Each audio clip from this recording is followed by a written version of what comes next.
Hi, YouTube. Hello, YouTube. Casey's on the floor. Well, when you watch and listen to the episode, you'll understand why. Make sure you like, subscribe. And just enjoy the video. We're not going to let him talk. Enjoy the video. Comment. Comment. Like, subscribe, share. Enjoy. It was a crazy episode. I Enjoy. ended up on the floor drinking wine. Enjoy. If Joe Burrow has a girlfriend, in there. he's dumb. All right. Big dumb. You get to go whenever. No, the move is to have a girlfriend that's like understands. Yeah. Like she's the one that's loyal to you, but she understands like when you're on the road, like. But can she also fuck? No. That's not fair. Oh, God. Oh, it is fair. If you No, think that's not fucking fair. You're number one for Joe Burrow. You also get you're millions number and one. millions and millions of Then dollars. You have the child of Joe Burrow's. You have millions of dollars. All the other girls want what you have. What's the trade-off? What's the trade-off? Yeah, that's the trade-off. I mean, she can't go get some side piece. No. No, God, no. You got to leave then. keep that and thing then clean. Guess what she has? Nothing. And you know what Joe Burrow has? Everything. I don't know if I'm with that. I am. That's how Joe. Well, it depends. You know what though? How do you think professional? Pod. Stay for the pod. We are. We're recording. You know what it depends on? Depends on her if she has her own life or not. Like, yeah, if you're talking about somebody that's just like wants to But just if she has her own life, it's not equal to Joe Burrow's Yeah. life. Okay, so what about like Tom Brady and Giselle? Well, that's different. Well, that's different. Why is that different? Because she had They met on top. Yeah, and They met on top. Brady left Bridget Moynihan when she was They pregnant. met on top. Yeah. So you're saying that if Joe Burrow has like a high school girlfriend, that she should understand? Patrick Brittany Mahomes, whatever her name is, there's an agreement there. 100%. I don't know. I think she'd kill somebody. Crazy. Nope. Same with 100% with like LeBron. All those. That's an agreement. I think that the girls should be able to have the same agreement then. Well, they can't. It's an agreement. That's marriage at the end of the day. And if they want to cheat on LeBron could, or like Joe Burrow, then Joe Burrow say, "Hey, see ya." I mean, I would never cheat on Joe Burrow. But if I knew Joe Burrow was out there cheating on me, I feel like you got to even the score. No, then he'll get somebody. Or will never be even. He'll get somebody who understands the deal. Trade you in for a young girl. Yeah. Ew. You had the chance. Okay. What do we want to talk about before the show? Was that it? Yeah, no, I thought that was a combo. Honestly, that was an organic argument too. I don't know how we got there. I don't even think, and it Enjoy wasn't even personal either. Usually it's personal between us. Yeah. I don't know why did we start that? Oh, because we were just looking at pictures of Joe Burrow. Joe Burrow, you were, All right, shut- yeah. Shut What? your mouth. Oh my God. Shut Oh. your mouth. Oh my God, Brandon. What? To your right. Shane Gillis is here. We should have. Oh, it's just Shane Gillis. Okay. Well, Casey's now going to hug Shane. Well, that's good. You go hug him too. No, I'm not going to hug him. Let's say hi. Go hug him. No, I don't want to hug him. I don't Let's wanna say hug him. hi. Go hug him. All right. Good. How are you? Nice, man. Awesome. When can I talk football to you guys? Anytime. We do it like Wednesdays. Okay, I'd love to. Yeah. Anytime. Especially signed it, big sign. Then. Well, I mean, they probably paid a lot of money for it. Definitely. They'll do nothing. But what- They'll keep their streak alive. I mean, doing nothing. fuck you, first of all. No, any Wednesday that you're in the city, Okay. for sure. I'd be happy to. You want this closed or? Yeah, Close. Yeah. Thanks. Thank you. I'll text you. All right, that was Shane Gillis. God said damn it, he's funny. It was off mic, but he said big signing day for KC, and then Yeah. they'll do nothing with it. And then we'll do nothing with it. The Which first- is pretty standard. Here's the thing: the first time I ever hung out with Shane, like outside of this office, there was some drinks, perhaps some high noons had, Yeah. and we spent a good hour arguing about A&M versus Notre Dame for just no He's reason. a Notre Dame fan, right? Huge Notre Dame fan. Yeah. But no, going out with Shane is very fun because he and I usually will just take over the entire conversation talking about college football. No one else at the table fucking cares. Well, that was nice. You got to hug Shane Gillis. I did. Fangirl. I did well, I played it cool. Wasn't I cool? You were cool. Y'all see who well, who? big day for my fangirling. Who else was here? You tweeted at my wrestling account today? Ooh. Who? Stone Cold? Oh. Better. Bigger. Rock? Yeah. The Rock. The Rock did? The Rock. And What did he say? he interacted with my guy tagged him on social, and The Rock like answered what he was saying, and I was The like, devil's lettuce. yeah, talking about weed or something, and it was Oh, great. that's cool. Yeah. That's awesome. You should DM him. I know day you for tweeted you. at him, ask him happy on the for pod, you. but DM him too. Yeah. He's probably your only guy you haven't gotten yet, right?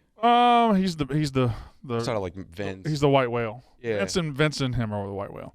I heard some stuff about Vince Thinking about recently. you fangirling right now. Who's our white whale?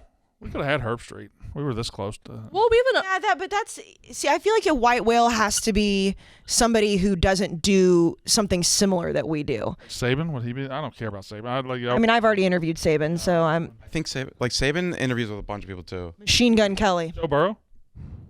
Well, Joe Burrow's been in the office. We watched football with Joe Burrow. We drank with Joe Burrow. We did. Yeah. But that was Super Bowl Miami. Yep. 2020, obviously. He still was like on the cusp of being like. Well, he's still in college. I mean, Well, he wasn't, but he was. right.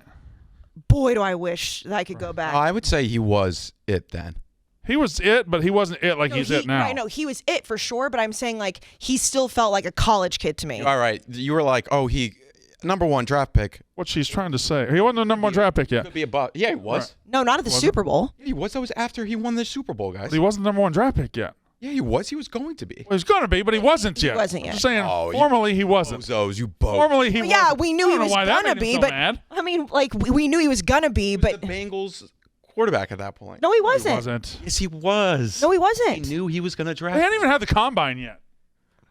He threw at the combine. I don't think he did. They hadn't had the combine yet. Like they hadn't had the other whatever. You're semanticizing right now. Why are we in a semantics battle? Have we started the show yet? I feel would like we've been introduce- starting the whole time. Hi. Welcome to Unnecessary Roughness, Barstool's college football podcast brought to you by High Noon Hard Seltzer. Got the peach in front of us. High Noon, delicious every Saturday and every day, frankly. So if you'd like to get together and watch your college football or your college basketball or your college hockey or your college whatever or your pro whatever, Katie's drinking one right now. Gymnastics. have some High Noon. Katie's drinking the peach. We got some Olympics coming up. Why don't you just sit back and watch the Olympics and drink you a High Noon?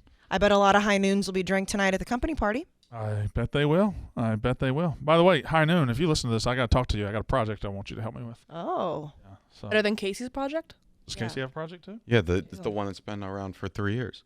Yeah. I don't know what Casey's Bathtub. project is. The bathtub with peach. Oh, that's not what she's talking about.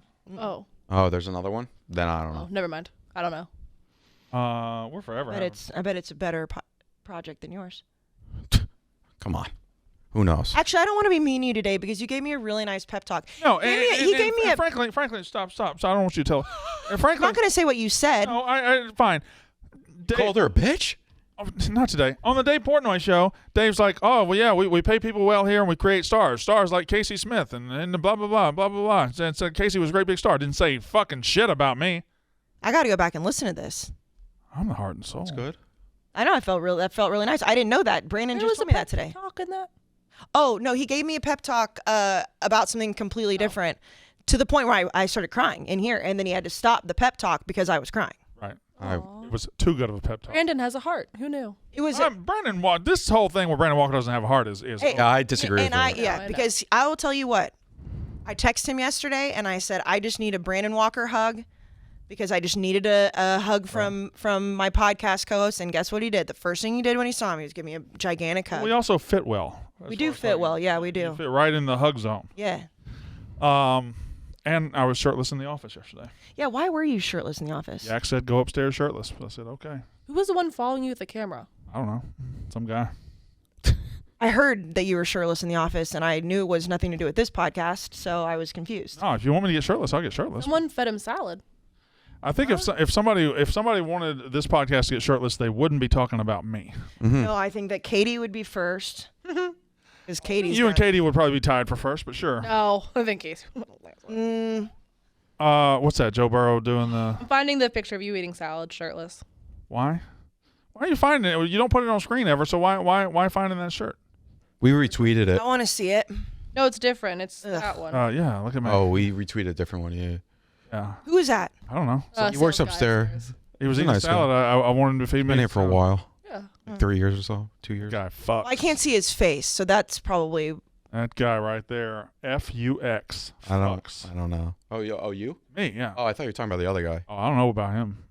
Should we talk about college football? We are going to talk about college football. Nobody, just anything else to say before we get started? That you look nice today? I mean, geez, how long are we into the podcast? I said that. before I you- said that way earlier. I do think that. I mean, I know you don't live in the city or around the city. I do think it's crazy that you're dressed for a night party all day. Well, here were my options. Hmm. Here were my options, and don't worry about her. My options were, wear my party outfit in, which I did. Which, yes, that's Option 2 was stuff my party outfit into my bag, and it would have gotten wrinkled. okay. Option 3 was not dress up. I chose to go ahead and do this. Katie, what was the other option? Well, This wasn't ever an option. She took it on herself. She took it upon herself to tweet out. Oh. Arby sent me a meat suit, some meat sweats. he's a piece of meat. I heard about this. Arby sent me the meat suit, and Katie, unbeknownst to me, I heard about this. took the jacket, which she didn't have permission to. Took the jacket, went into her room, took a picture of herself, and said, Bathroom. "If there's 5,000 retweets, Brandon has to wear this to the company party." I never said you could even put on the shirt, much less make a rule or a bet where I have to wear it to the company party. So what you're missing here is that he retweeted it, and retweets count as endorsements. Well, I didn't want you to just be floating out there in the breeze without any retweets. I didn't want you to get Also, embarrassed. it was likes. It wasn't retweets, and it hit about 5,000 likes in under an hour. I like that. When it did on the Brandon Walker show, I can go back and find the tape. You said fine. You said I have a nice party suit planned out that I was excited for. Can I wear it in the office that day? Okay. And I said sure. So when you Are you ready for my counterpoint? you just say fuck you. I don't care. No. Okay. We- even let you. Even We have had 2 Royal Rumbles occur since you agreed to come to my house and watch the Royal Rumble after A&M beat North Carolina last year. We've had 2 Royal Rumbles. You hadn't been to my house yet. yeah, but You both never invited- blizzards. You didn't invite This one wasn't a blizzard. She could have made it on this one. There was a lot of snow. It was on Saturday night. Not, I guess in Jersey. In Jersey, I got like 4 inches. Oh, but in New York, We got more than that. we got like 8 to 10. Yeah. But I acted like I know I didn't leave my too. apartment, This but one was awful. yeah, so bad that she would have been like, "Why is it bad?" I would have let her go halfway through. Yeah. Okay. Invite me on the next one. Make it like Once Lashley planned. got the belt, you're like, "Oh, we already know." We're good. All right. So college football. There's actually more to talk about in this off week of college football than we've had in a long time. We'll get to A&M getting the #1 class in a minute. There's old Davey Photoshop right there. Barstool Sportsbook coming to Louisiana. No. Shout out. No. Shout out to Louisiana. We probably have a decent amount of Louisiana listeners. I bet we do. If you are looking to bet on the Super Bowl or anything really, get some national title futures in for LSU or Just some anybody. Joe Burrow MVP futures. MVP. Yeah. Do it on the Barstool Friday, Sportsbook right? app. Now It live. was last Friday. Yeah. yeah, Yeah. it's It's been live since last Friday. correct. Yeah. The greatest accomplishment of Ben Mintz since he's been here. Yep. His words, not mine. Wait, excuse me? Ben Mintz's greatest accomplishment. Yes, that is true. He said that. Yes. Oh, you know, this is the biggest thing that's ever happened. He said that. Those are words he said. All right. So we've got a lot to talk about college football wise. Hold on a second. He said that the Barstool Sportsbook app going to Louisiana is his accomplishment. He said it's the hallmark of his Barstool tenure. You know. This is crowning achievement. Okay. Continue. Soon, all this King of Mississippi stuff that y'all feed him, y'all are gonna have to. I don't feed him shit. Y'all are gonna have to live with that. I don't feed I'm him gonna shit. be off being Speaking happy and of- free, and y'all are gonna have to live with that motherfucker. Oh, that's a good point. Are you threatening to leave? Oh, he's yeah. Oh, you didn't know this? He's going to Mississippi in October. Brandon, you are? Yeah. Oh yeah. Yeah. No, he's gone. Yeah. What? Yeah. I can't handle you, motherfucker. Yeah. No, he's gone. You're Yeah. just going to leave in the middle of college football season. He's I'll probably leave before that. yeah. He'll be back and forth. Are you I feel like serious? you're joking because you No. told me. He's told me multiple times, you're gonna miss me. Yeah, but he doesn't mean it. I don't know. Who knows? All right, hey, so we got a lot of college football. We have Lane Kiffin whining like a little bitch about NIL. We have Caleb Williams. He has found where he's going. Harbaugh is going to dick around Michigan. Auburn fans, and then I got to speak to OU fans. But why don't we start with Michigan? Why don't we start with Jim Harbaugh?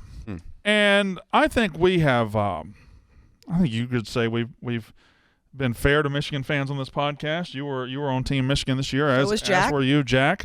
I was later to Team Michigan, or never really got on Team Michigan. But Well, you had to once they beat Ohio State, but whatever. but when Georgia beat the fuck out of them. Yeah, no, that for was- sure. But you had to admit it at one point. But Jim Harbaugh is hilarious to me because in college football, we get so wrapped up in college football, and nothing hurts our feelings like our college football team. Our pro teams don't hurt our feelings. We don't tie our emotions into our pro teams like we do our college teams. And here's the truth about Jim Harbaugh in Michigan. They could have fired his ass. They could have fired his ass after 2019. They could have fired his ass after 2020. He wasn't winning. He wasn't beating Ohio State. He wasn't doing anything impressive at Michigan multiple times. He had a 6 or 7 year tenure now, and he'd never beat Ohio State coming into 2021. And he could have been fired from Michigan, and nobody would have blamed him. Michigan would have been, moved on to the next guy. And frankly, if they fired him after last year, the new coach would have inherited an incredible team this year. We just didn't know it. But they didn't. They stuck by him. They showed loyalty. They said, no, you're our guy. We know we've lost Ohio State a lot. We haven't won a lot of football games, but we believe in what you're doing, Jim Harbaugh. Keep doing it.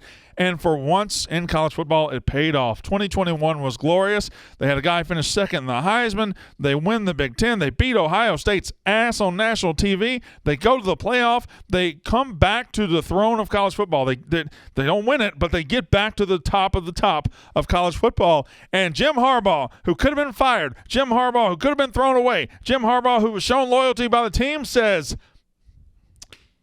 fuck y'all, I'm leaving. Peace out. I'm going back to the NFL.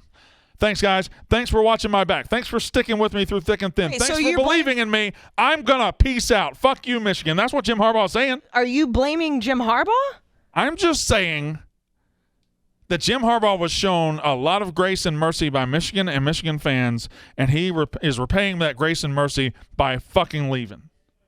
That's what I'm saying. Yeah, but coaches do that all the time. Coaches do that all the time. I agree. And frankly, there's something I'm going to talk about later where I'm like, fans get over it. But in this case, like, they bent over backwards for Jim Harbaugh. They suffered. Didn't he have to take a pay cut? They suffered. Yeah, but what's a pay cut to him? But I'm saying, like, he probably was like, all right, like, I took a pay cut. I got you guys, or got us, back to the national stage. Now I'm going to go make fucking more money because guess what? I want to coach in the NFL. Now, if I was a Michigan fan, furious. That's what I'm saying. As a Michigan fan, you have to be mad. As a Michigan administrator, you got to be like, what? You got to be fucking kidding. Yeah, but as a non-Michigan fan, as a Michigan bettor, I would do the same thing if I was him. I mean, the money difference has to be pretty big, right? I don't think so. I mean, and prestige-wise, I think the head coach of the Michigan Wolverines is as prestigious as the head coach of the Minnesota Vikings, and that is where we believe he is going to go. In fact, today was National Signing Day, or what's left of National Signing Day. I don't think we can call it that anymore. Today's National Signing Day, and where's the Michigan head coach? He's in Minneapolis, Minnesota, interviewing for a job. So it's just a weird and crazy turn of events to happen, and if I'm a Michigan fan, I'm furious. If I'm a Michigan fan, I would also be furious. However, coaches do this all the time. So you don't have a problem with Harbaugh doing this? No. Okay, all right. His life. I mean, listen, if it was, first of all, he beat Ohio State once. So it's not like Michigan was like cursed forever. Like, Michigan's been good at football before. Yeah. It would be like if a different school had never won anything ever, and then they give him one more shot and he wins the national title and then is like, peace out. That would feel different to me. Yeah, I don't know. He got him Their national title, though. What? The fact that they beat Ohio State, like that. But then they go out and they get humiliated by Georgia. Sad. But then it's just like, I don't have a problem with him doing this because coaches do this all the time. Okay, how about this element of it? He's waiting till mid-February to leave. That part There's is no other coach. They're like, they can't participate in the coaching carousel. They just got to go out and hope they can just go in dry and find somebody that just happens to want to be hanging out wanting to coach. Most of the eligible coaches that they could have gotten are either at new jobs or settled back in and are recruiting and building and getting ready for spring football. The timing sucks. The timing sucks, but it's also, that's where the lining up of the coaching carousel in college and the NFL changes, because there's a bunch of open jobs in the NFL right now that are slowly but surely getting filled. I mean, I don't know. Maybe it's just because, I'm not a Michigan fan. Yeah. But I don't think what he's doing is wrong. Yeah, so it is interesting now. I mean, I don't want him to leave. I want him to stay in college. college. That's a market. I don't care. I don't care from that perspective. I just think as a fan, like, it's not just coaches leaving. It's a coach that I think they showed a lot of mercy to, a lot of grace to. I think they showed a lot of patience. Who else would they have gotten? Patience doesn't exist in college football in 2021, and he got it. and he's repaying it by leaving. But don't you remember whenever he signed the extension and all of Michigan fans were fucking furious? Yeah. He got dragged up and down. That was only a year ago. So I'm sure that's in the back of his head too. It's like, you guys didn't even want me to be here. You guys were calling for my job for years. I finally beat Ohio State, got us to the college football playoff, but I still remember you guys didn't fucking want me here. Fair enough. Fair enough. That would be something, that would be a spiteful thing that I think a lot of people would hold on to. Like, yeah, all right, well, here you are. You didn't want me. Right. Got you here. I'm going to go somewhere else now. So Luke Fickell? No, I think they would probably go with Gaddis. Oh, that would be, yeah. Keep the team. Right to Just move, but you've already got the team signed, sealed, delivered for next year, so it's not like you got to worry about recruiting or anything. They would. Most likely. Like Josh Gaddis, to me, had one good year as the offensive coordinator. This was his best year, obviously, and I don't know if he's ready to be a head coach. The good thing is, or the thing I would think about would be, as Luke Fickell, when's a better job going to come open for me? Right. If you're waiting for Ohio State, I mean, Ryan Day It's not seems going- very entrenched. Yeah. Maybe you're just hoping Ryan Day goes to an NFL team, but what if he doesn't? What if he doesn't for the next 20 years? Ohio State's not coming open. I don't know, but Luke Fickell's the one that kind of stands out to me. I don't think they would debase themselves and hire an asshole like Hugh Freeze. So, Do you think that this could be a contract play, though, with Jim Harbaugh? we're too far gone. Yeah? If it were a contract play, because remember, this came out like 6 weeks ago. Right. If it were a contract play, the contract would have been done that week. If he were saying, let's put this out there so I can get more money, Michigan comes to him and says, hey, here's more money, sign, done, finished. He's legitimately has waded through the morass that is the NFL coaching carousel. This guy's gone. I think he's gone. No, I don't think so. You just tweeted that according to Jim Harbaugh plans to sign with the Vikings. That's according to that That's guy. news. That's not. That was last night, too. And I think what it's going to come down to in the NFL, this is just a prediction. Yeah. I think it's going to come down to Jim Harbaugh is going to want full control, and the Vikings are going to say no. And he's not going to. I think the only way he goes back to the NFL is if they give him full control. I would agree with You know that. what I mean? Like full, GM. I'll tell you who's going to do that. The fucking Dolphins. Cowboys? The Dolphins would do it right now because the Dolphins have to have some sort of plausible deniability here, and they're going to have a rough coaching search now that they've got all this out there. They might just say, "Jim Harbaugh, come do it. We're gonna get out of your way. You come do it." That could happen. That is true. There's Again, if you get this far along, I just don't know how Jim And then, Harbaugh goes back. on last night on Twitter, I did quote tweet right after this tweet. I'm going to pull it up right now. That the Vikings did have a 9-hour interview yesterday with, this is from Albert Breer, Giants defensive coordinator Patrick Graham. As we said before, he and GM Kwesi Adolfo-Mensah have a very solid relationship. Okay, can I just stop you right there? Yeah. There's no such thing as a 9-hour interview. I was about to say, I just had a date. What the fuck do you talk about for 9 hours? I think in at an hour interview? 8, I'd be like, did you give me something to sign? I mean, a 9 hour, that's not even a date. 9 hours? That's a very successful date. Well, right. But I mean, it's a Spend a date. night party at that point. That's right. That's an adult sleepover at that point. I've had a 7-hour one. What did you talk about for 7 hours? A lot. Like on a first date?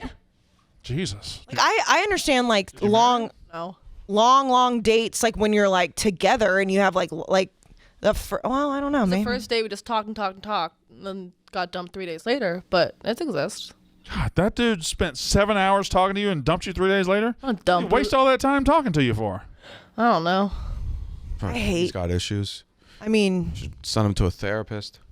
no one's okay. Everyone needs to go to therapy. Fine. I think I didn't even realize the Vikings still have a GM. I think that may hold Harbaugh back from the Vikings, but Dolphins is still open. You're right. All right, so there you go. There's Jim Harbaugh. Now, moving on, what do we got next? Okay, so Oh, Bill O'Brien is someone to look out for the Michigan job. I gross. Ew, really? Yeah, I'm just letting you know. So I'm not saying it's a good hire. Yeah, no, I know a fact. Also, did you see the clip of Saban at Arch Manning's basketball game? yeah. Yes. Did you see what he did? No. He used Bill O'Brien as someone wanted him to sign something for him, and he said, like a jersey, fan at the Arch Manning game, and he goes, "Oh, come here, Bill," and then he uses Bill's back to sign it. Not gonna like that. I mean, if you're Nick Saban, you can do whatever the fuck you want, right? Yeah.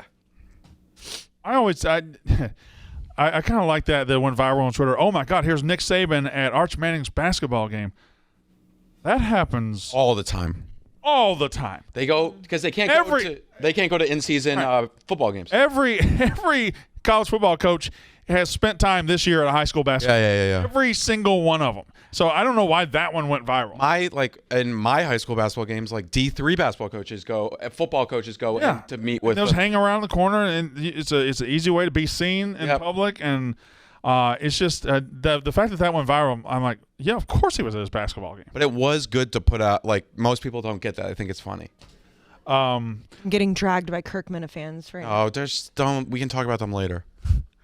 Oh, we talk about them now. They're 200 fat virgins with 4,000 Twitter accounts trying to make themselves seem important. Kirk Minahan is incredible, and he's a very likable guy, and his fans can all suck my dick. His fans are the worst. Yeah. His fans make Kirk unlikable, and Kirk isn't unlikable. He's very Kirk's likable. Great. His fans are trash. I was on Kirk's show this morning. That's why I'm getting. Oh well, they're trash. But it was because I tongue in cheek, but people are fucking stupid.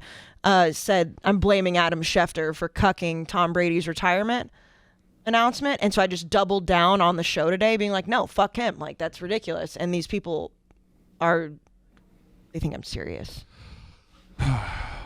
Why is he licking Adam Schefter's boot? That's so weird. Oh, Kirk? Yeah, it is weird. And it's like why? He said it's because he's doing his job. For Adam Schefter, that's so weird. Like you're like what? Okay. Ugh. All right. So Caleb Williams, the saga of Caleb Williams has ended. He is now going to USC, and when I say that, I say it with a little bit of question in my voice. Why was it a saga if he just ended up at USC? Because he was at Oklahoma with Lincoln Riley. I understand. We'll get to that. The Johnny Manziel. He was at OU with Lincoln Riley. Lincoln Riley left. As far as I know, Caleb Williams was like right behind him on a plane, went out to USC, went to a couple of games, Lakers games and stuff like that. And then Caleb Williams went on a free agency tour, and we had rumors of Wisconsin, we had rumors of LSU, we had rumors of Georgia, and ultimately he just shows up in class at USC. So Caleb Williams going to be the USC quarterback. This is a great break if you're a USC fan, if you're a West Coast football fan, if you're a fan of the game going national again. If you're a fan of college football, though, don't you get confused? He's the face of free agency. Yeah. Not just because he went with his coach, because that makes sense, but the fact that he shopped. He shopped himself around. More than Quinn Ewers? Huh? Or Jackson Dart? No, I don't think so. I just think he's more than Quinn. I think he's more famous than Quinn because he's got the year under his belt. I think he's the face of it because he was a very good quarterback this year, and we know he's going to start next year. Like Quinn Ewers kind of played himself into a little bit of obscurity. You weren't always on the Caleb Williams trail, though. I remember. I believe I was. Someone on this podcast was like, he kind of stinks too. If you remember, I think eventually we got there. But if you remember, I was on the Oklahoma national title train, and then when he came out, I was like, well, watch him down the stretch of the season. He's going to be better than Spencer Rattler. I think it was the Kansas game where I was like, well, now, wait a minute. But he was a true freshman. Fair. And he's going from a place where defense is optional in the league to a place where defense is really optional in the league. And he'll have USC talent around him. And he's going to be a star. He's going to be the biggest star in college football. He did a little bit of speed dating. Yeah, That's what he did. He sat down at the table with Wisconsin. It was when it was rumored he was going to Wisconsin. That's when I was like, okay, quit dicking around here. I guess I was really serious. I mean, I wanted nothing about a quarterback, a free agent going to Wisconsin makes sense. Like they don't breed star quarterbacks. Yeah, well, Russell Wilson's obsessed with Paul Chryst. Caleb Williams is obsessed with Russell Wilson. Russell Wilson and Caleb Williams are great friends, and Wisconsin just hired Caleb Williams' father's best friend to be their OC. So that's why it made so much sense. And you can deny it, but they all would become a contender in the grand scheme of things if they got him. I certainly think they would. I think they'll be a contender without him. But I do agree that for the most part, going to Wisconsin as a quarterback like him doesn't make sense. It was the rumor that didn't pass the smell test. I was like, what? But I mean, obviously, he ends up with Lincoln Riley. He ends up at USC. I like the move, though. I really like it because it was like everyone just assumed he was going to be there right away. Like Lincoln Riley makes the announcement. You give it like 24, 48 hours. Caleb Williams makes the announcement. No. He wanted to see what else was out there. What a graphic. It's got Caleb Williams standing there. I know we did the graphic last week. And it has Kobe and Nipsey Hussle. Do you see the video that he put No, out? I didn't see the That was a good video. It's got basically Snoop all Dogg the and people. The Rock. Like, what else on there? Hollywood sign. Kobe and Nipsey Hussle. They're That's both just the dead. word Nike. What's the word Nike got to do with LA? Is there a Nike school? City of Los Angeles. Ice Cube's in there. Braun, Will Ferrell. Is that Lynn Swan or is that Rodney Pete? Who's the guy up there? Mookie Betts? Reggie Bush. Mookie Betts. Betts Who's is the white guy next to Mookie Yeah. Betts? Who is that?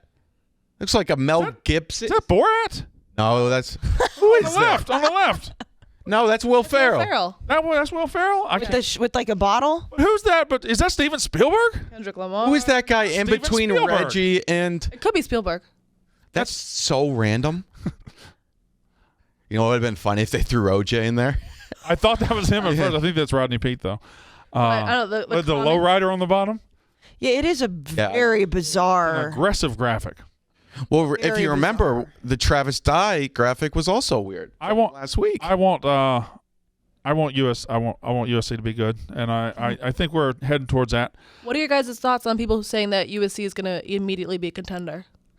I think Pac-12 this year for sure. I don't think 12. that's impossible because I mean this transfer, like Michigan State went from having 4 wins as their over/under total to almost to finishing 10-2 and going to a New Year's Six bowl, and that's Michigan State, and they're getting better talent in than Michigan State. So yeah, I think that could be. I think the window of changing from a non-contender to a contender is wide open now. I don't Also, think it exists. You can't. USC had a talented team last year. Like they were 10th Right. in talent composite rankings for Yeah. college football team talent composite on 24/7. They lose Sports. that incredible receiver. I think They lose a Burrow. lot of players, but they also gain a lot too. Yeah. Oh, and I would say they gained a much better coaching staff. I think that's easily. Easily, yeah. That's not a hot take. It's just like you could see them. I think Utah's probably still a favorite out there, but Oregon is down. Yeah. They lose a lot of players. They do have that 4-star, 5-star quarterback coming, Ty Thompson. Yeah. But They got Bo Nix too. they Bo Nix too. But Legend. yeah, I think Oregon will be fine. I think Utah will be really good with the quarterback coming back. UCLA's on year now 5 of. Yeah, but I if it hasn't happened yet, is it gonna? Yeah, happen? yeah. They'll be a contender though. Arizona State's falling apart as we speak. They just got their DC just quit. They may fire Herm Edwards, I guess. Speaking of DC's quitting, can we transition to Auburn? Jeez. Wait, first, I just want you to read the top comment on this Instagram. Taking your foot fetish to California. So that's Liv on Instagram says Caleb Williams taking your foot fetish to California. So she's putting his business, His business. on blast. Love that. It's right out there. But so I looked into it. I even reached out to Jesus sources Christ. at Oklahoma. Did you really? Sources at Oklahoma. Swear to- His eyes dying behind the glass right now. No, I swear to God, I reached out to 3 to 4 girls who go to Oklahoma, and I asked them, could you look into this for me? The girls who put that up, that comment, Liv, ended up saying, I was just talking about your Instagram story with your foot. And then she was saying he puts his foot on his Instagram a lot. But then I guess he asks, this is alleged, his girlfriends a lot, why do you have socks on all the time? No, I talk about a lot of things that I'm comfortable with. I'm just a 19-year-old's foot fetish just isn't going to be one of them. I don't think. Okay, that's fine. Oh, Jersey Jerry has a foot fetish. I was reading through the applications, His character does. and there was a guy that had started Feet Finder on Twitter, 70,000 followers. Okay. There's a wiki feet. All right. yeah, you're Look it on. up. Yeah. I'm on it. It's creepy as fuck. All right. So, Casey, Brandon, I'm dressed up today. you look great. I do. I feel good. And I know when I walk down the street, I always look at the way people look at me, and I look at them looking me down from head to toe, and I know what they're thinking. They're thinking, I'd fuck the shit out of that guy. I'd fuck him raw. I would wear his ass out. Look at Brandon Walker just dripping with sex. You know what I'd do? I would do him. I would fuck the shit out of Brandon Walker. I would take him and just fuck him. I would just fuck him. That's what I would do. I would fuck Brandon Walker. And if you want to feel like that, if you want to look like that, we've got Wood Grooming Products, a new men's grooming line offering hair, body, beard, and shave, because I got the beard coming in. You know what that makes people want to do? Fuck. Yep. I got the hair. You know what the hair makes people want to do? Fuck. You know what my body, my shaving stuff wants people to do? Fuck. I lost the plot there. With Wood products, you'll look your best, smell your best, and feel your best. Now all you have to do is live your best. There it is. Look at that. Right there, right on the fucking cock. You know it. What? Put it somewhere else. No, he can do it on the cock. Let me do it on the cock. What the fuck is happening? Wood. That's What's what's happening? What's happening? My favorite scent is the actually it is. I'm not joking now. No, it's funny. It's the golden We haven't hour. done the morning wood pun yet for wood. The golden hour, and then here's the fresh tracks: oak moss and pink pepper. They're fantastic. You got the shampoo, you got the aftershave, you got it all. Summer House is a coastal lavender and sea salt. Golden hour is a smooth brandy and Madagascar vanilla. It's wonderful. It's fantastic. Makes everything in your bathroom smell good. Shop Wood at getwood.com or your local CVS. We all have a CVS we go to, right? Well, go there and get your 100%. Wood grooming products or shop Wood at getwood.com. You okay, Casey? I'd like to die. Getwood.com. At Auburn offensive coordinator Austin Davis is stepping down. He's from Mississippi. The coach has only been on campus for 6 weeks. He didn't get to coach practice. So Brian Harsin, the second-year coach, will have his third offensive coordinator going into his second year and his second defensive coordinator, to which I say, is the grass always greener, Auburn fans? Is this what you wanted, Auburn fans? You had a guy who I don't think is a great coach. I think he's an average coach, but he had the car in the middle of the road at Auburn, Gus Malzahn. He was constantly winning, 7, 8 games a year, and occasionally he won 9 or 10, and wasn't good enough for you.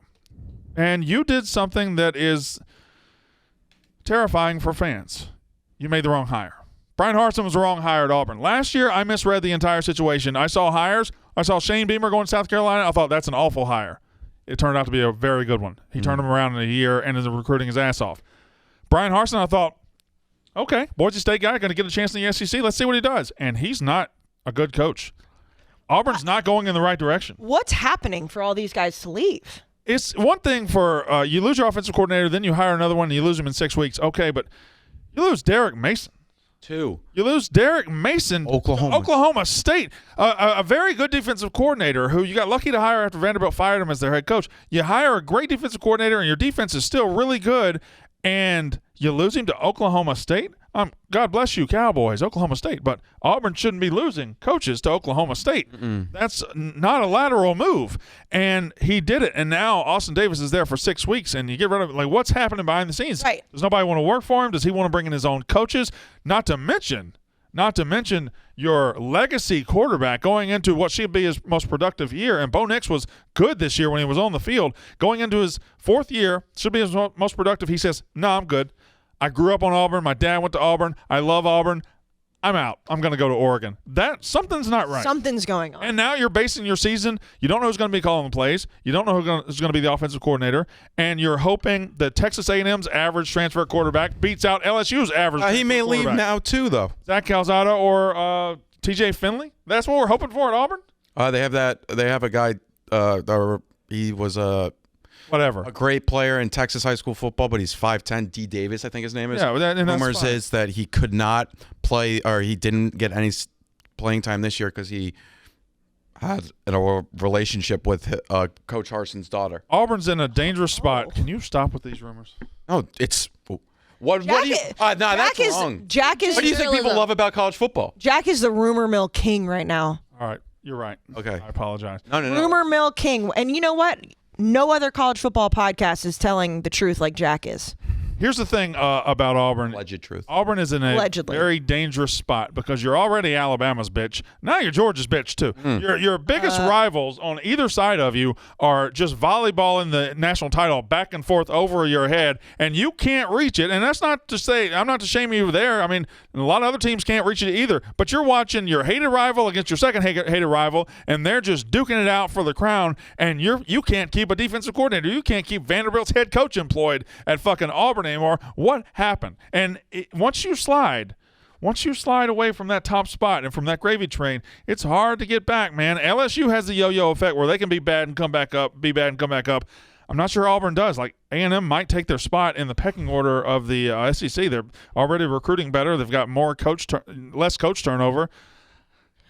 Auburn's in a slippery slope. That's all I'm saying. Do you think all these people are signing like NDAs or something? Because you would think that if it's that bad inside the program, somebody would say like Brian Harson's an asshole or whatever the reason may be. But it's like all these people are leaving. We have all these issues, but we don't know why. I think college football coaching is a fraternity. You don't say. I hope one day I do something or am involved in something important enough to sign a non-disclosure agreement. I have had to sign an NDA before. Don't you technically have one here?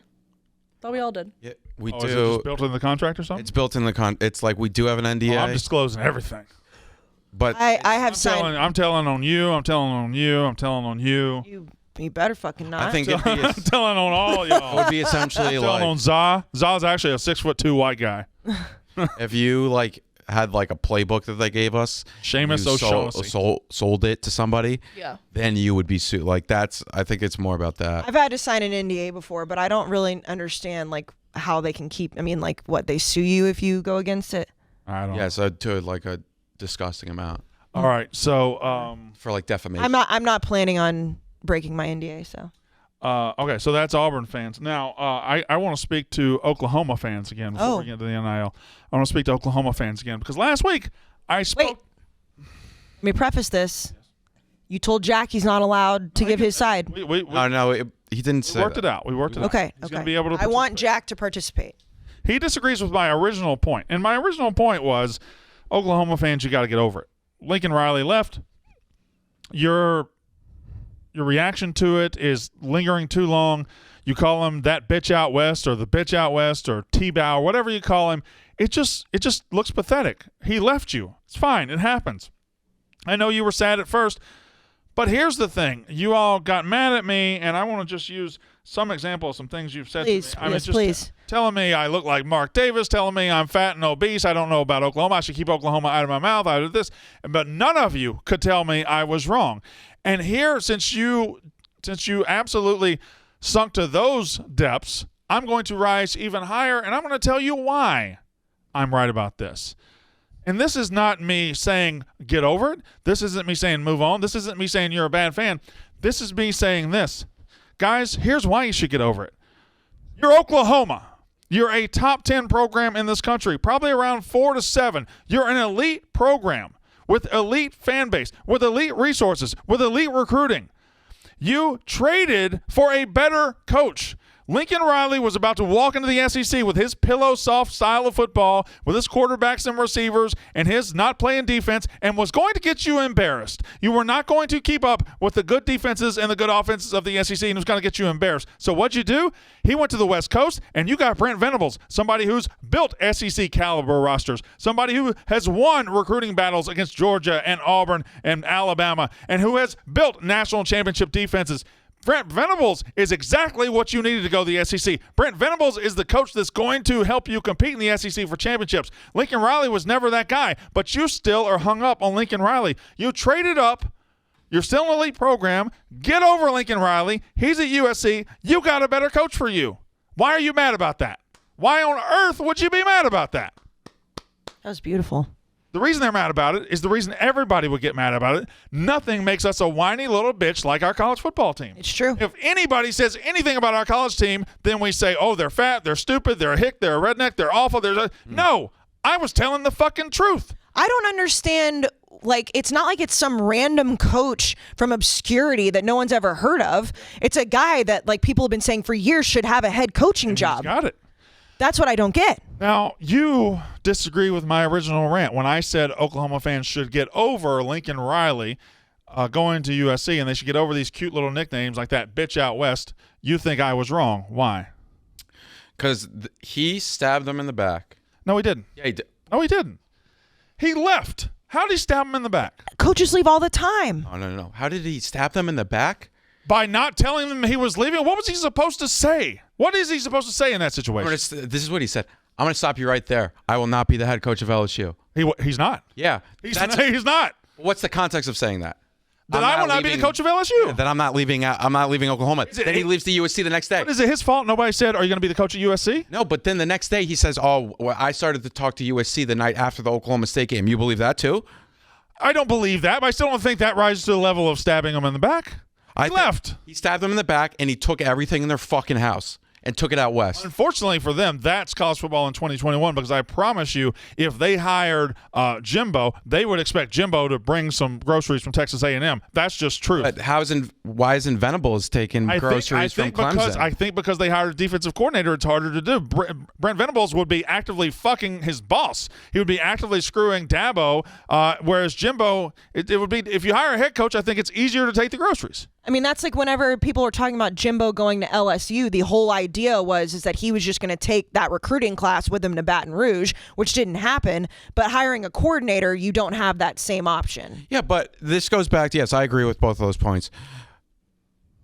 Lincoln Riley launched a direct attack on Oklahoma's football program in the state of Oklahoma by doing that. Okay. 100%. If they He's allowed to do what he wants. I'm not saying he shouldn't have done it, but he launched a direct attack.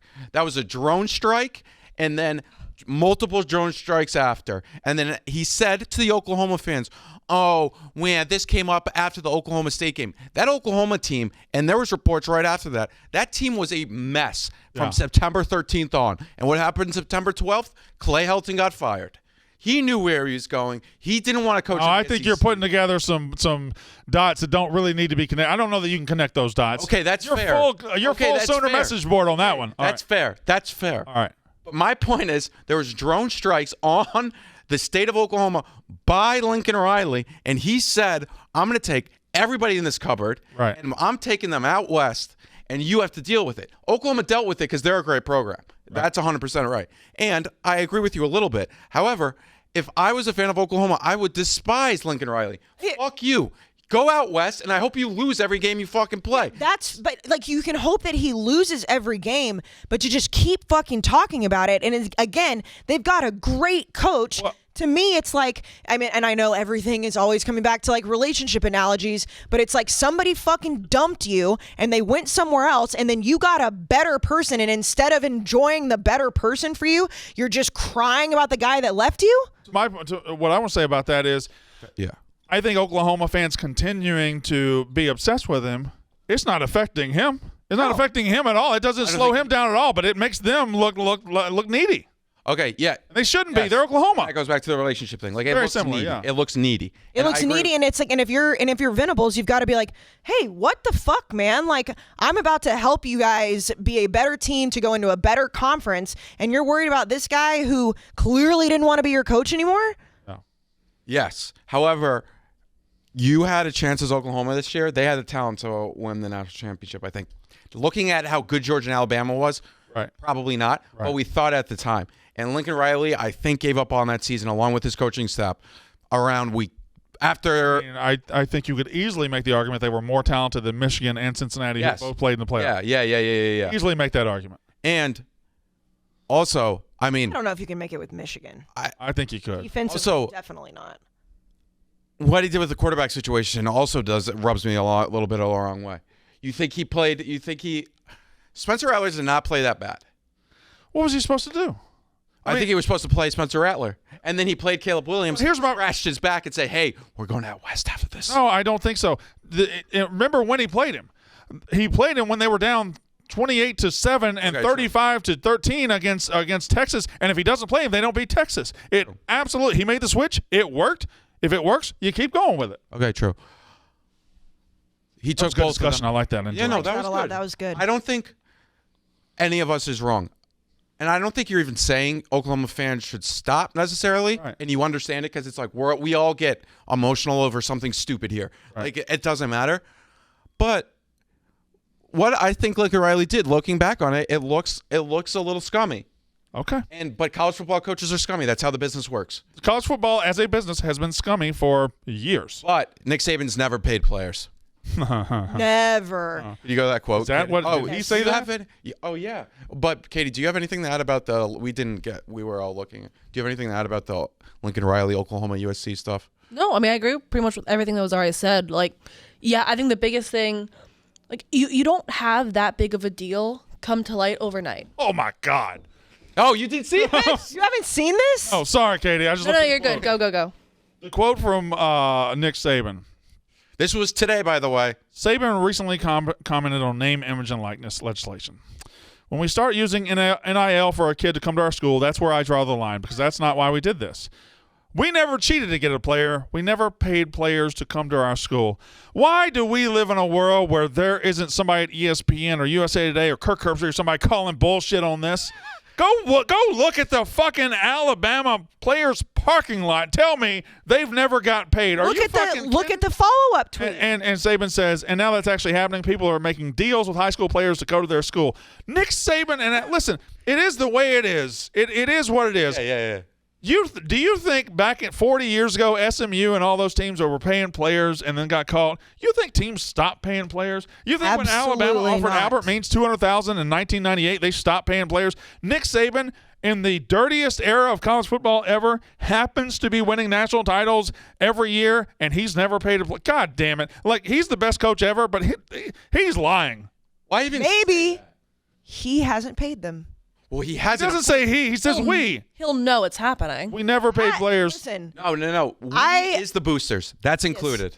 you think so? If you say we, I think See, we I covers think so. Alabama. it's the most important part of a college football program, I would say, outside Boosters, of 1,000%. outside of the coach, but they get the coach. I think boosters might even be more important because In some cases, they are. they can force somebody to hire or fire a I coach. think When he says we, I think no. See, now, first of all, this is a ridiculous quote, and I'm not. Okay, and yeah. It's a ridiculous quote. I think he means the athletic program. That's probably what he is going to say he means. Boosters to is me, included. To me, I believe when you say we, you're covering all of Alabama, and that includes the booster club. I mean, what do they call the booster club at Alabama? Like, people know the name of the booster club. Who's that fucking coach, Rush Probst, last year that was talking about Alabama's sophisticated system? oh yeah. Nobody I knows don't- more about how colleges cheat than high school coaches. I Yeah, promise. they know. The high school coaches know where the bodies are buried, and that's why it goes not only back know to where why don't we know why Austin Davis left Auburn? They not only It's a know where the fraternity, bodies are and buried. Don't say anything, because if you say anything, you're out. Well, it's like fucking Gaz here. Like Gaz knows where all the bodies are buried. He's never gonna say a fucking word because. Because then his penthouse in Miami isn't paid for. Exactly. But my thing is, if I was Nick Saban in this standpoint, so like when I think about when I talk about Texas A&M, You're semanticizing bad now. no, I don't like when I'm thinking if like Jimbo Fisher came out, which I know we're going to talk about all his quotes too, and was like, we haven't done something. I don't think about the boosters. The boosters to me are their own little squad that all get together because They're not. I know that they have to talk, obviously. You think Nick Saban's ever eaten dinner at a rich booster's house? Oh yeah, for sure. He eats dinner every night at a rich booster's house because the house that he owns was paid for by the boosters. Yes, but here's the thing is that I feel like you have the deniability of being like, we as a coaching staff, we as an athletic department have never technically paid players. Do you know what they send to the boosters? Oh, here's the list of the players we want. But they didn't technically pay them. Yeah, of course they did. They know That's it's right. happening. I know, but it's the world I want to live in. All right. So, I mean, Alabama's obviously been paying players forever. yeah. All right. Now, let's see. Rumor had it that part of Lincoln Riley's decision to leave OU was due to the incoming SEC move.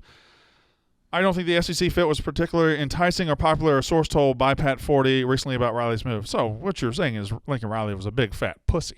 Yeah, Just a big old fat pussy. That was kind of a conspiracy theory when it happened. Yep. Yeah, Lincoln Riley's a pussy. That was a source. Now, Oklahoma fans, by the way, if you want my advice, stop saying Tebow or T-Bow. It doesn't make sense. Just say in every post, Lincoln Riley's a pussy, a great big pussy. That's what, because I'd agree with you there. I mean, he is.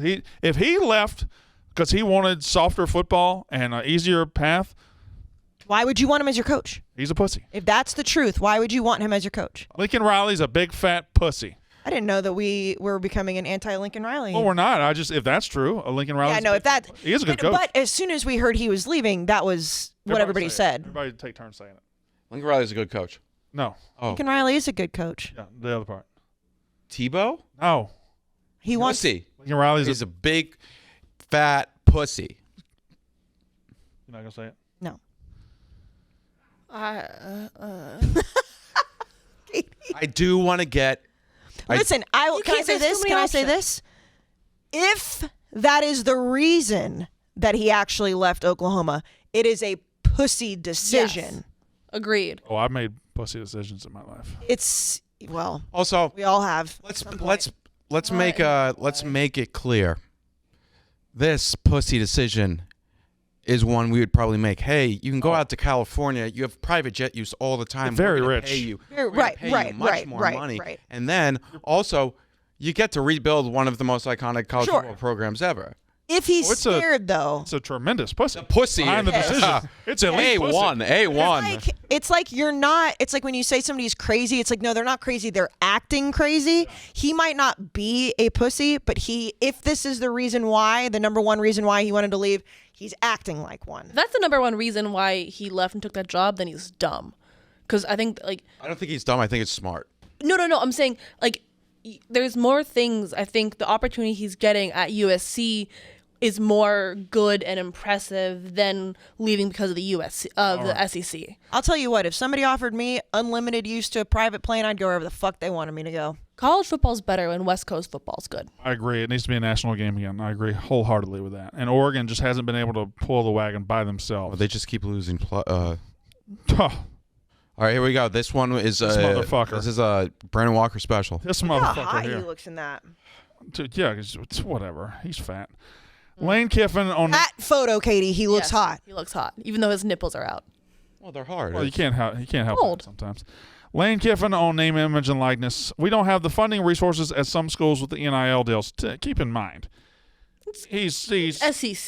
he's at an SEC school that is famous for the links they would go to get recruits. I mean, they had a guy fired because they were getting recruits some resources. So whatever. He says some schools can pay. Oh, wow. LSU got Harold Perkins. 5 to 10 times more. That's massive. On A&M, I joked I didn't know they incurred a luxury tax on how much they pay for their signing class. Now,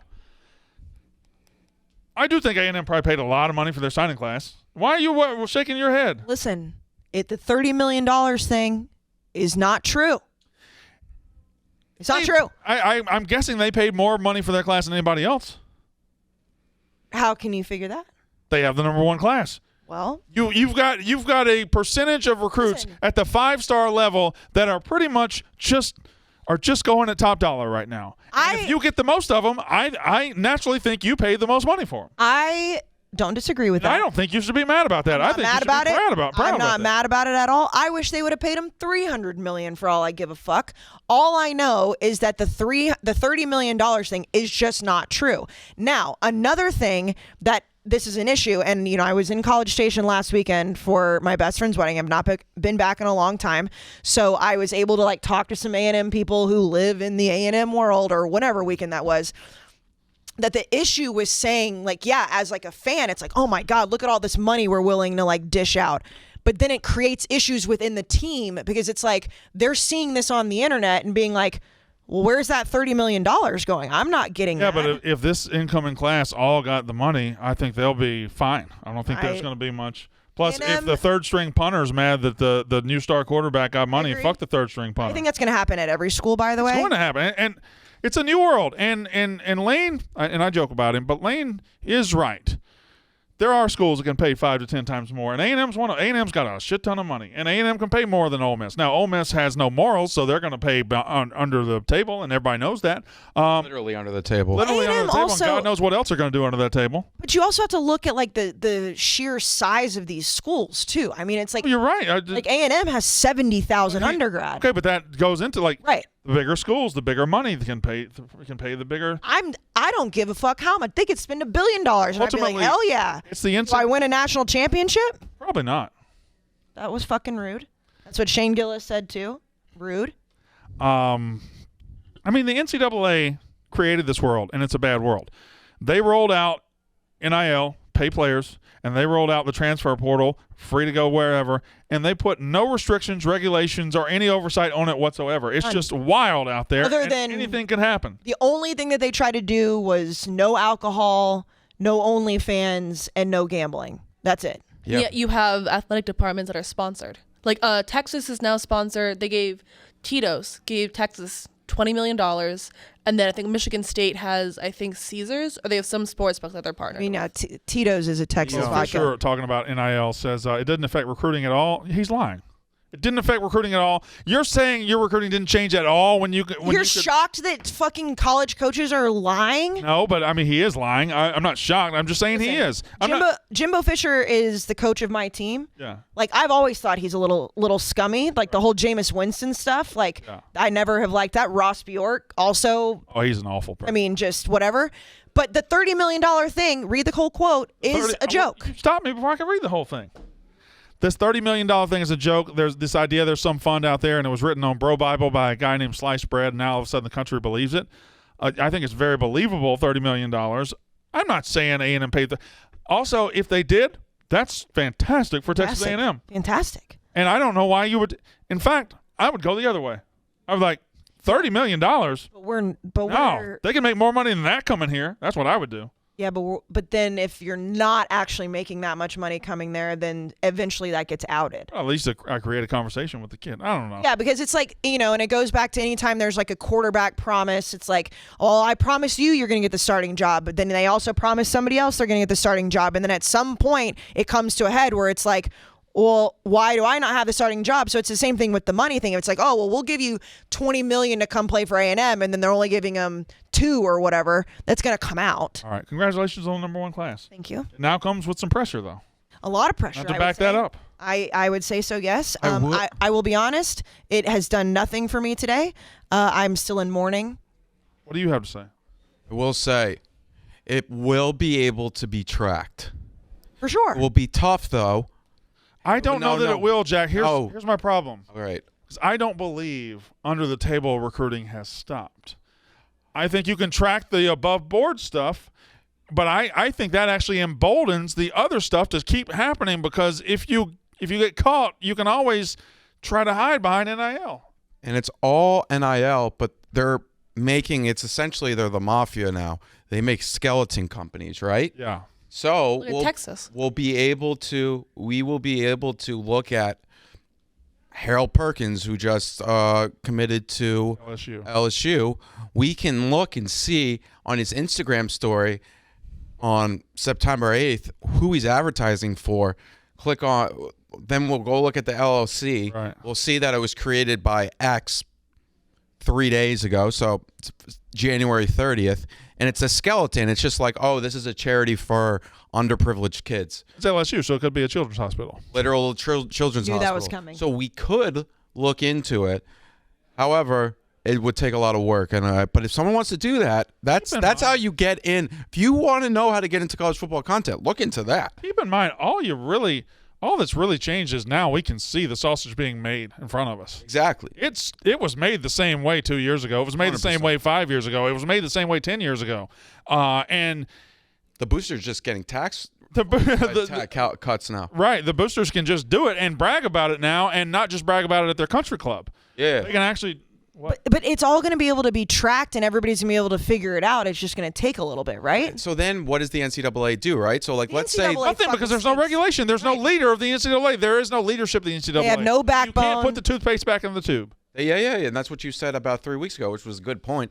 But are you going to say, hey, so let's say Harold Perkins they got that money from a booster that owns a law firm in Baton Rouge. Right. That booster has a lot of money, so he's willing to give away $20 million to get recruits, right? Yeah.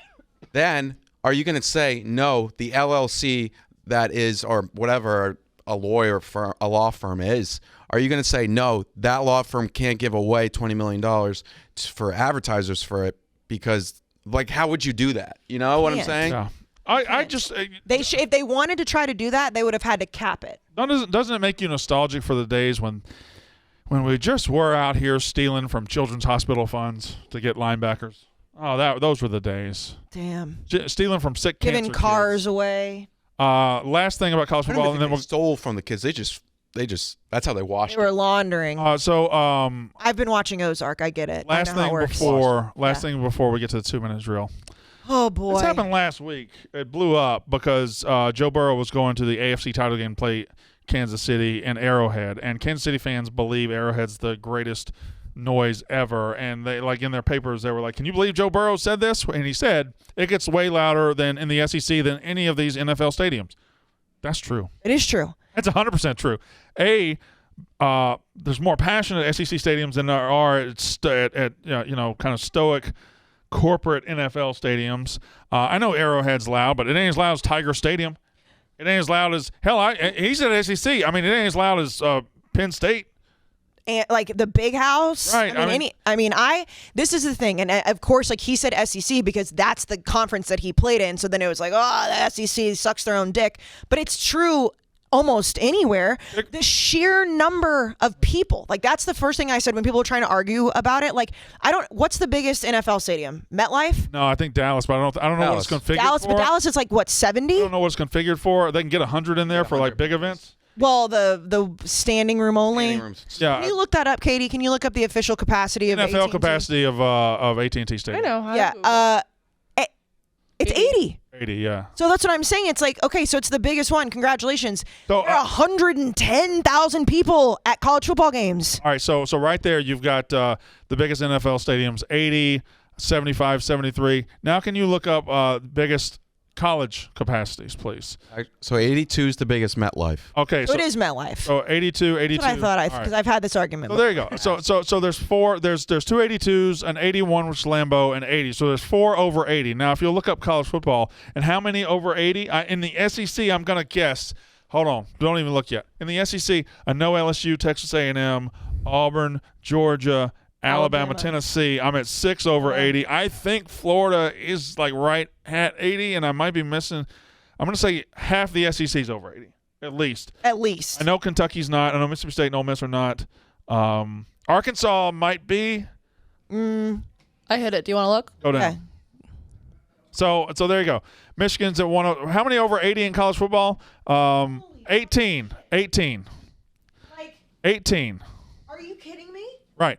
Like, and these people are trying to just the shit. So the biggest stadiums in the country right now are Michigan Stadium at 107, Beaver Stadium at Penn State 106, Ohio, the Horseshoe 102, Kyle Field 102. That's bullshit. Neyland Stadium 102, which I think also is bullshit. Tiger Stadium 102, Bryant-Denny 101, Texas 95, Georgia 92. It's a quiet 92. Rose Bowl 91, the Swamp 88, Jordan-Hare 87. Oklahoma, 86. Nebraska, 85. Clemson, 81. 8 Wisconsin, SEC South teams Carolina, over 80. Notre Dame, 80. And then Camp Randall, 80. And South Carolina. 8 SEC teams bigger than the biggest NFL stadium. And I'm sorry. I'm sorry. It's 7. 8 over 80. 7, yeah. hate to brag. Yeah. And I know it's not officially up there. But you remember there was one year where half of Kyle Field was being redone, Right. and we capped out at 110. Oh, there was also a year where we were in a pandemic and y'all can only have 25% capacity and you still got 150,000 people. Why we had to bring up old shit?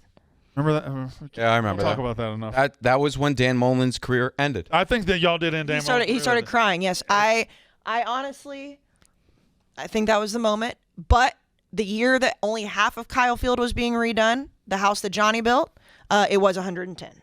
I just like that on the record. He's right. It gets louder at college football stadiums. Plus, you got the bands. You know, He played in fucking Baton Rouge. Like, go to a game one time. And what's the loudest stadium you've ever? Is it Baton Rouge? To me, it's Tiger Stadium. Yeah. I mean, it's Tiger Stadium, and then and A&M is incredibly loud because A&M, which I know you guys love to make fun of, but the yell leaders do play it because like cheerleaders when they're doing the defense, maybe half the family section does it. The entire stadium does the yell.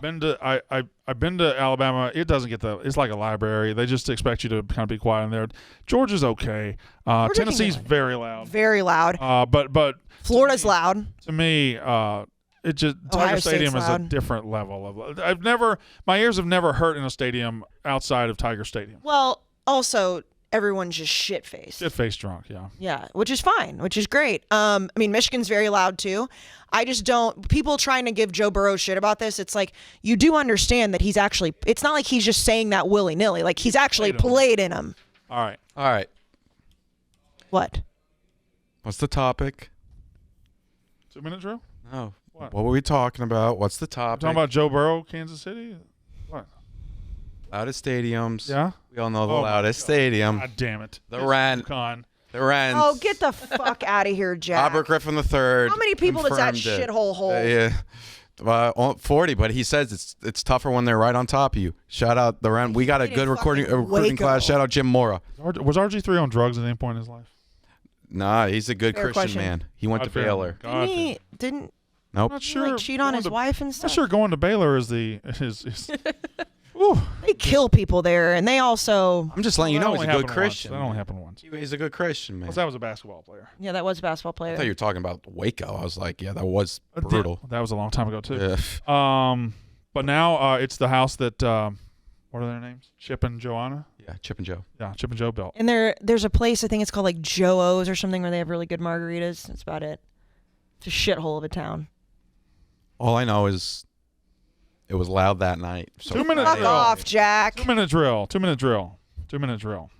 Anybody want some wine? I do not. I'm good. We're apparently out of wine. I asked Josh to get it. Oh, that. Oh, this giant bottle in her hand. Okay. I like white. Or high noon, even That's better. how I like my men. Okay, so 2 minute drill for everybody. Are you ready? 5 random questions. It's Brandon's turn this week. Number 1. I love Frank's party outfit.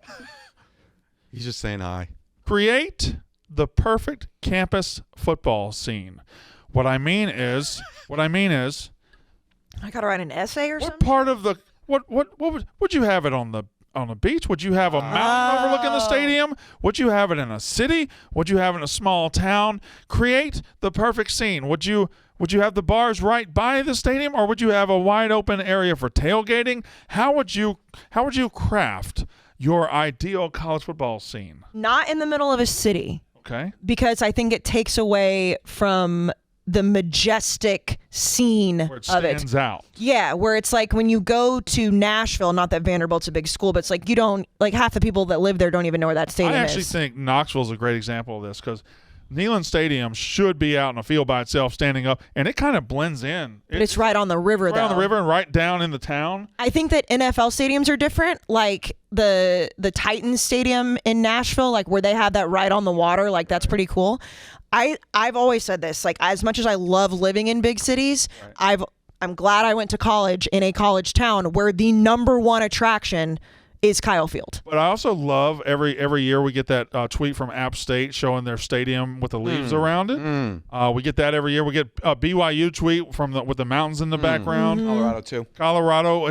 I love a stadium that has Boulder's a view awesome. outside. Yeah, the Rose Bowl. I wouldn't mind a babbling brook right there. Not a full river, but just a babbling brook. I want to be able to sailgate. That's a corporate river. I'm talking about corporate river. What you mean? It's just I don't want all the rich people being able to bring their boats. Okay. I want the common people to be. All right, cool. Oh no, see, I think all boats should be allowed. No, I get it. I like the idea of like yachts and shit. All boats matter. 80 said it, not me. You know what? I would do it just off campus. Yeah. Just off campus. The campus, so any student that goes there can walk there. You know what we don't have? What? We don't have a stadium right on the ocean, right on the beach. I feel like that's. Imagine if like Pepperdine had I think a. that's something we're missing in this country. Isn't If there that was structurally there not were like imagine a stadium that had a horseshoe and it opened up to the ocean. That would be sick. That would be fucking sick. Isn't that what Miami's used to be? No, they weren't that close. They were next to a river. Yeah, they weren't next to the ocean. Okay. It was always inland. That would be very cool. But you know what though? The problem with that is you wouldn't want to go to games. You'd want to be at the beach. Yeah, but it feel like you're at the beach, just sitting there. Well, we would go because we opens love up it. to the But fucking, opens up to the fucking beach. You're opening yourself up to flooding and storm damage. Oh, no, it's such a flooding. It doesn't. yeah, we're in a hypothetical where there's no such Oh, thing as yeah. hurricanes. The reason I like camp Hawaii should do that. stadiums on campus is because like it's a part of your everyday life as a student. Like I had classes like inside Kyle, like underneath Kyle Field, so it was like I was able to go and like I was around it all the time. I want an ocean stadium. You want an ocean I stadium? want an ocean stadium. We don't have one. Hawaii. Northwestern. I want an Not ocean stadium. but Northwestern's. Nah, that's It is a fake. playing I field. know what you're saying though. It I is do- right. It's their facility. It's not their stadium. I do He think is that- right. It is on the beach, but it's Illinois. so- What if an ocean stadium and the tradition was every single time you win, everyone has to go run into the ocean? You and your cult, you just want traditions for everything. Yeah. Yeah. Yeah, I told you if I'm gonna be if you're gonna imagine that was the ocean and not Lake Michigan's nasty ass. Yeah. And that's just their practice facility. Yes. But if that was a fucking stadium, that would be so sick. also if it was an ocean, it wouldn't have a roof. People would probably drown though. Who cares? Yeah, fair. All right, number 2. What is Washington's on? Isn't it right? It's a near- tailgate. Is it a river coming off the bay, the harbor? What is that? Is that Northwestern? Lakefront. Oh, that's probably what they drew it. Okay. No, I think that's a picture. Is it a drawing? No, that looks like a drawing. It's business journals. I think the best one would be you want something on campus, but you want half of it is like just off campus. So yeah, students can still walk to it, but the other part of it is all the empty lots for tailgating. I also love a good mountain. Like UNC is in the middle, but it sucks because you have to walk really far. On one end of the end zone. I'm listening to you, Katie. One end of the end zone, it opens up to the ocean. But then if you're sitting on the beach and looking back at the game, there's 3 majestic mountain peaks on the other side. Yeah. I like that. Yeah. Here, but see, then you have too many activities to do. Like I love going to college towns. Obviously, my own Football first and is the foremost, main. It's the only thing people fucking care about. Like in like Friday Night Lights. Oh, look at that. Oh my God. Oh my God. This is soccer. I typed football. That is awesome. Okay. All right. Okay, we gotta go. And plus, we don't get to show these things on camera. So Yeah. that The stadium- soccer has some unbelievable, like majestic. All right. So Stadiums. all right. If you had number 2, Just elite. number 2, if you had to laugh to save your life, if your life was on the line, if you didn't laugh, whose stand-up comedy special would you put on to make sure that you laugh? Amy Schumer. No, come on, take it for real. Cat Williams. He's funny. That's pretty good. Cat Williams. I think Cat Williams is forgotten about. I watched It's Pimpin' the other day and was The laughing one he's talking about my Tink Tink. ass Was he talking off. about Tink Tink on that one, or was he talking about? I think that was in the Pimp Chronicles. Okay, white people, you got to stop putting your kids on leashes. Yeah. The Michael Jackson skit. Every day so I'm hustling. good. You do every day I'm hustling on that. Oh yeah. The Be a green. fry cook at McDonald's. The green like velvet suit, and he's like throwing his hair I around. think people forget how fucking funny. Oh my God, Cat Williams, like at his peak was when I was like late high school, early college. The amount of times that I just got high as fuck and watched in Texas, it was illegal. Sorry, mom and dad, but Very good. Fucking. Cat Williams. I think I would do maybe, and I'm sure they're cancelable now, but I'd probably do Eddie Murphy Delirious, or Eddie Murphy Raw. Eddie Murphy or Shane Gillis, or I haven't seen all of Shane Gillis' stuff, so like I think I've seen every Eddie Murphy, so I would just from the shock factor alone, I do some Chappelle, but Chappelle now has got this thing going on where he's like, instead of making me laugh, he's making me go like, oh yeah, he's fucking right. Yeah, exactly. Right. I'm just like clapping, not really laughing as much. Yeah, no, yeah. You know who else is a good one is Dan Soder. Dan Soder is. Oh yeah, he's great. Oh, he's fantastic. There's a bunch, But Cat Williams for sure for Eddie me. Murphy's Eddie Murphy like ran the world. All right, so Well, is Katie gonna answer? Oh, you know who we should have said? Who is the guy who passed away 10 to 15 years ago? He's all-time comedian. Richard Pryor, George Carlin, Robin Williams. Oh, he's black though. Richard Pryor. No, not Richard Pryor. Fuck, what's his name? He's one of the Bernie Mac. No, not Bernie Mac. He's really funny though. He's one of the funniest dudes ever. He didn't really get big in like on TV or anything, but he like is respected among comedians. I don't know. All right. Katie, do you have one? That was Nick Kroll. It's a good one. There he is. Who is it? Earthquake? Who? Tracy Morgan? Tracy Morgan's alive? Yeah, he's alive. No, not him. R.I.P. the Charlie Murphy though. This is R.I.P. Charlie Murphy. Did y'all see Donnell Rawlings in here the other day? No. I'm Rich from Chappelle Show. Yeah, I didn't know he was here. He was here. I took a picture. Oh, that's right. He did KFC Radio. All right, number 3. Rank these early to mid '90s bands. Well, I mean, Katie wasn't even alive. She still knows music. What the? My computer. I was looking up the comedian that I wanna say. I hate it here. I hate it here. Say your list. I honestly hate it here. Number 3. Rank these early to mid '90s musical groups. Hootie and the Blowfish. I've met him. He's nice. Matchbox 20. Third Eye Blind. The Counting Crows. Rank those 1 through 4. I've never heard of the second to last one. Third Eye Blind. Never heard of that. Okay, here's my You would step back from okay. that ledge, my friend. Matchbox 20 first because they're what's Matchbox? All the lies that you've been I living. like that song. But what's Matchbox best song? It's 3 a.m. and I Yep. must be lonely. Yeah. So I would go Matchbox. Yeah. From a music standpoint, I would go If you Third Eye Blind. enjoy. I like Hootie a lot because he's a really nice guy. But like from a music standpoint, I would go Matchbox, Third Eye Blind, Hootie, and I know nothing about what was the last one? Counting Crows. I don't know much about Counting Crows. Jones, Sing it. Mr. Jones and me. Oh yeah. They're last. Oh, and they also they got a lot of big ones. I know, but like I just don't. I like if I'm gonna go to Spotify and you said I have only those 4 to listen to, I'm going 3 a.m. immediately. All right, I'm going. I mean, there's never been a better debut album and 3 songs on that debut album than Let Her Cry, Hold My Hand, and I Only Want to Be With You. Hootie is number 1. I go Matchbox number 2. Nope. I go Hootie 1, Counting Crows 2, Matchbox 3, Third Eye Blind 4th. Third Eye Blind with the meth song. And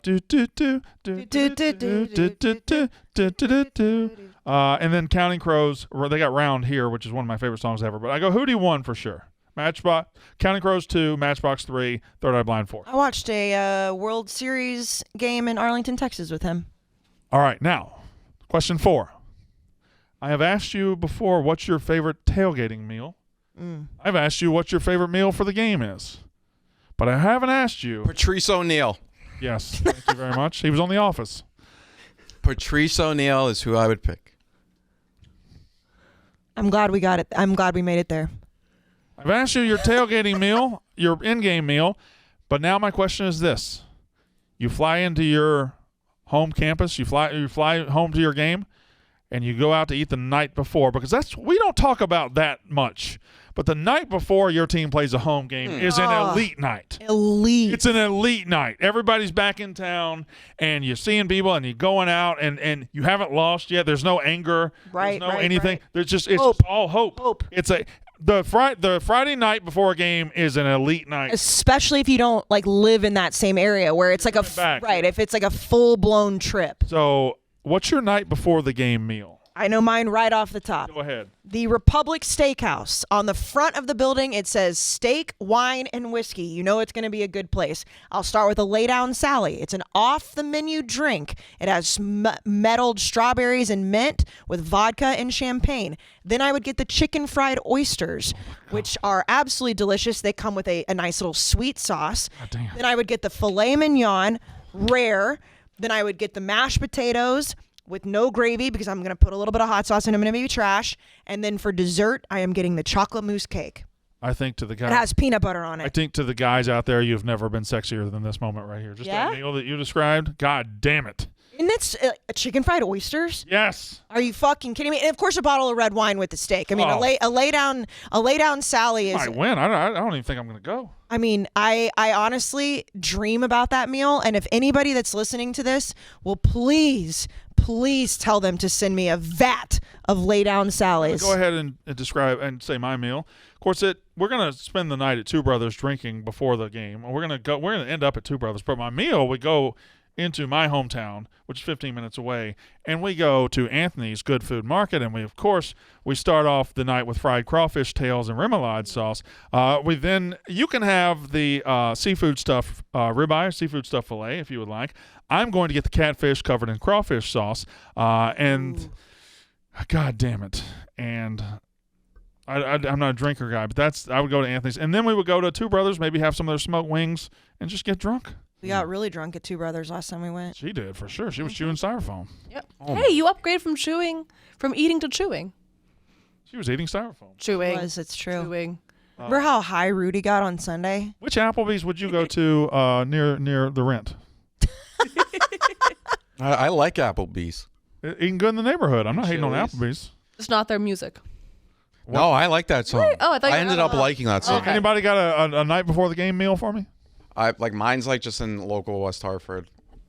Which one? There's an oyster place there that I love, and I can't remember what the name is. Oyster Bar? Yeah, there's an oyster bar in West Hartford that I've been to. Like Grant's? I don't know. It's one Laura Rutledge took me to. That's interesting. I would love to ask her. I'll ask her. I'll text her. Yeah, I would probably go to like I mean, Fleming's like is a chain, but it's like there's a Fleming's. Boy, Republic Steakhouse. Yeah, you Damn. you won that with your description. You got anything? It wasn't not so much of a food, but just going to the bar, Pantana Bob's, or we just call it Bob's. Just like everyone comes back, all the athletes together. It sounds. You have to remember that Katie is still super young, so that like her going back is like going to like for like the clubs. Maybe Bricos. She's not poor. Poor too. Huh? She's not poor. Bricos. I think Jack's poor too. We're all poor outside of you. We are all poor. Oh God. Last question. Okay. Mix two in-state rivals. Mix 2 races to make No, never do that. Mix two in-state rivals to create the perfect college football program. What? Yeah, I like that question. That's a good question. Mix two in-state rivals to create the perfect college football program. I don't think Alabama-Auburn fits it because Auburn is just trying to be Alabama. I don't think it helps them. You know what? Jeez, what is this answer? Opt out. Oh, God damn it. I need to hear an example of that. Opt out. A&M Okay. in Texas. Imagine, okay, so this has happened in my state a lot, where some years Ole Miss will win 10, then we'll win 10 3 years later. But if we weren't fighting over recruits, if we weren't fighting, if there were one team in Mississippi, we'd be really fucking good. Like, look at LSU. Louisiana's not a better state than Mississippi, but LSU is one team in a state, and Ole Miss and Mississippi State split theirs. I'm going to be honest. I don't think, and I know I'm 100% biased, but I don't think there's a better answer than A&M and Texas A&M. Or A&M and Texas. A&M and Texas. All right. I don't think that there is, because if you look at like the prestige that Texas has and all the money that Texas has, and like they've won a national championship in the last fucking few decades, and then you also have all the stuff that comes with A&M and all the money, and they wouldn't be fighting over recruits, and you put 270,000 undergrad schools together. Yeah. And you put all that money, all that Texas oil money together. If you think about it, like look at other states. Like Georgia's great, Georgia Tech's not. No. Like Michigan, you got Michigan State, but that's not really I it. have a problem with yours. What? You're going to make the schools around you even stronger, because at that point, Texas and Texas A&M wouldn't be taking 50 recruits off the board in Texas. They'd be taking 25. They'd be taking the best 25. Maybe, but Oklahoma and LSU would still like it. I think your proposal makes LSU stronger. Oh, I don't think so. Because I think It's a tough answer. the Texas high school football players wouldn't have to decide like, do I want to go to A&M? Do I want to go to Texas? Do I want to go to LSU? Like I'm talking about the big names, because obviously Texas Tech is still going to exist, Baylor, TCU, SMU, whatever. But if you have the number one school in the state together with all that goddamn money, I'm going to tell you my answer. I think. All right, can I go first? Okay, I guess. I don't know why you're more prepared than me. Go. Well, I don't know if Oklahoma and Oklahoma State's the worst answer. Okay. it's not a terrible answer. You wanted to go first, and you're not saying your answer. You're just. No, I think I should have said. No, I should have said, can I add to this conversation instead of, can I say my answer? Can I say my answer? Yes. Florida, Miami. How'd you know? Did you see it in my mind? Oh no, I just was thinking about them. And I thought at first Florida State and Miami, but no. I need the SEC. So if Florida and Miami, if Miami didn't exist and Florida just kind of sank down there and met somewhere in the middle, and Florida just owned the bottom half of that state, Florida would be unstoppable every year. Florida, if Florida State were like had the panhandle, and then Florida had everything south of Gainesville, Florida is unbeatable. But the fact that Miami exists, and it's just, I think Florida, Miami is the answer. There was one. Clemson, South Carolina may not be the worst one. Why do you think? My issue is South. I don't know what. South Carolina's legit. Yes, I don't. I think other combinations Cox? you're gonna get more. They're already bringing Cox. aboard. Michigan State isn't terrible. What does Michigan State bring to the table? I need to see more consistency from Michigan State to see that. They've been more consistent than Michigan.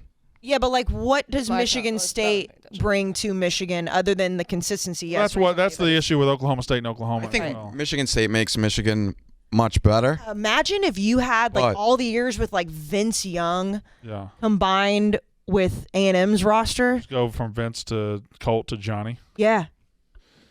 It's just But here's the thing: if those schools wouldn't split up, if there were only one school in Texas, Johnny never gets a D1 chance. Yeah, that's a good point. Johnny never quarterbacked. Well, Mac Brown tried. I love he plays Mac. for Mac, Houston, I right? love Played for you. Houston, yeah. Mac, I love you. He tried to recruit him as a defensive back, Um, along with Robert Griffin. Yes. 2 Heisman trophies. Well, at least he wasn't a racist. He was just there not are a your lot of fast. states that would be better. Like Virginia Tech would be better with just one. Yeah, but Shouldn't the be splitting best, the talent in that state. Arizona But you know State what, would be though? better with one. You know I'm not what? saying best. I'm just saying it would just improve them dramatically. I know they're not in-state rivals, but the best rivalry that you could put together to make a powerhouse would be Michigan-Ohio State. I thought about just rivalries, but they kind of ruined the curve there. You get Alabama, Georgia. You guys are a good answer, though. Yeah, mine was. Like, you guys then No, mine's a become... better answer than yours. You guys then become, like... Oh, you mean Ole Miss, Mississippi State? Yeah. I think you guys then become, like, a 9 to 11 win team every year. I think we could be LSU. Yeah, exactly. Again, LSU, Louisiana, Mississippi are not very different. It's just LSU. Actually, you're even... I mean, it depends on how you define the talent, but you're almost closer to the talent. Per capita, Mississippi has as much talent as anybody. Louisiana's bigger. Anyway. And they're closer to Texas, but you're closer to Florida, right? Yeah, close to Florida. All right, very good. I think that was a good show. Are you excited for the company party tonight? I don't really care. I'll show up for an hour. Will you take a shot with What me? time you going? Well, I have to go home and get ready, obviously. Look at me. What time you think you're going? I don't know. What time are you going? Can you just tell me what time you might be there? I don't know. We're gonna Brandon, me, TJ, and some tech guy. Can't leave till 7. Yeah. Oh, yeah, no, I'll probably be Be there. there before 7:30? Yeah. Yeah, no, 7's a fine. I Leaving think here at 7. I think is 7 is probably when I'll go. What time does it go to? 10. And then people go to bars. Yeah. Spill I mean, out. it's the company party never ends at 10. Okay. All right. Anything else? Nope. Super. That is Episode 182 of Unnecessary Roughness. Holy shit, really? Yeah, swear to God. we got to do something for 200. Wait, Oh, that's not amazing. comeback season? Yeah, no, that's just Unnecessary Roughness, and it doesn't include, like, random, like, you remember the call-in episodes? Can I just say something to you? Oh, I no. know we're on video, right? I just want to say, last week you were like, I don't want them to know who wants to come on the show. And then you're like, Johnny. And everyone in the comments was like, why did she say it like we didn't know she said John? It doesn't matter, but... She basically said, I'm not going to tell you who it is.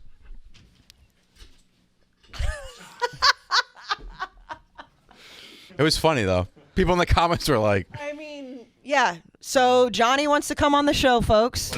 Shane Gillis.